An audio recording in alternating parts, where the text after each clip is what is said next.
বন্ধুরা, এই যে এটা হচ্ছে বাংলাদেশের বিখ্যাত রেয়ার হোয়াইট ড্রাগন।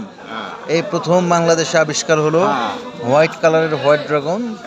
এই ড্রাগন ফলটি হোয়াইটের সাথে একটু গোলাপি গোলাপি আছে। উপরে সাদা, ভিতরে লাল। তো হোয়াইট না গ্রিন, এটা কোন? এ এ ভিতরে মাল বেরিয়ে গেছে, মাল এত রং কে স্বাদ কেমন, এটাও দেখার বিষয় আছে। খুব স্বাদ, এটা খুব স্বাদ না? মাটির মতো লাগে।